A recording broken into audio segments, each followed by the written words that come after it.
इसको मैं अब छील लूँगी अच्छी तरह से, फिर उसके बाद हम लोग इसको पकाएंगे। अभी मैं इसको छीलती हूँ।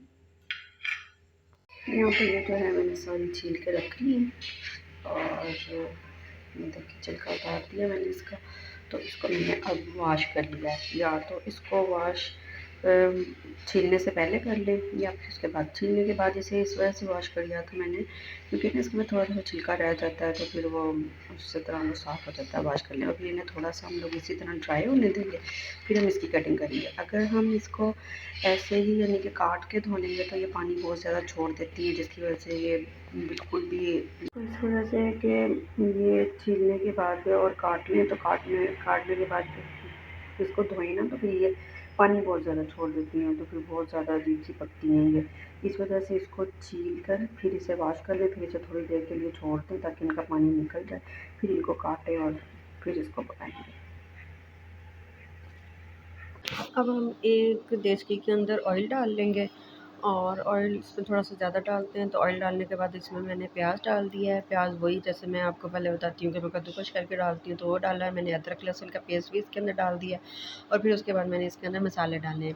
आधी चम्मच नमक की डाली क्योंकि नमक हम बाद में भी चेक कर लेंगे। कुटी हुई मिर्च डाली, उसके बाद लाल मिर्च की डाली, फिर कसूरी मेथी डाली मैंने इसके अंदर, ज़ीरा डाला और साबुत धनिया डाली और उसके बाद काली मिर्च भी थोड़ी सी डाली। फिर मैंने इसके बाद इसके अंदर थोड़ा सा टमाटर डाल दिया और अब टमाटर डाल कर हम इसको अच्छी तरह से पका लेंगे ताकि टमाटर और प्याज और जो मिर्चों का कच्चापन है वो सारा अच्छी तरह से ख़त्म हो जाए।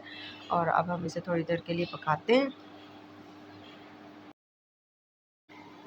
यहाँ पर देखिए मैंने इसके अंदर थोड़ा सा पानी मिक्स कर दिया था। पानी मिक्स करने के बाद हम इसको मैं पकाऊंगी और फिर उसके बाद हम इसके अंदर डाल देंगे सारी घिया तोड़ी। अब ये घिया तोड़ी जो है मैंने ना तो इतनी मोटी काटी और ना ही इतनी मैंने पतली काटी है। पतली काटते तो बहुत जल्दी पक जानी थी, ऐसे घुल जानी थी। और अभी थोड़ी मोटी है, ना मोटी है ना पतली है, नॉर्मल है ना, तो इस साइज़ में हम लोगों ने घिया तोड़ी को डाला है। अभी मुझे इसमें भूनेंगे और अच्छी तरह से इसको भूनेंगे। इसे हम तब तक भूनेंगे कि ये जो घिया तोरी है वो अच्छी तरह से सॉफ्ट सी हो जाए। और ये देखिए यहाँ पर मुझे इसे तकरीबन 5 से 6 मिनट हो गए थे तो भूनते हुए। ये देखिए इसने ऑयल भी छोड़ दिया अच्छी तरह से और अभी ये पकी नहीं है। इसे अच्छी तरह से हम पकाएंगे ताकि ये खड़ी खड़ी सी नज़र ना आए। इसे हम बिठाएंगे तो फिर उसके बाद सालन बन जाएगा। यहाँ पे ये देखिए ये इसे मैंने अच्छी तरह से यहाँ पर भून लिया था। फिर पर अच्छी तरह से इसका पानी भी खुश्क हो गया था और ये देखिए अब ये बिल्कुल तैयार है। मज़ेदार सी हमारी घिया तोरी का सालन तैयार है। इसमें आप धनिया भी ऊपर से डाल सकते हैं। मैंने धनिया इस वजह से नहीं डाला क्योंकि मैंने इसमें कसूरी मेथी डाली थी तो उसका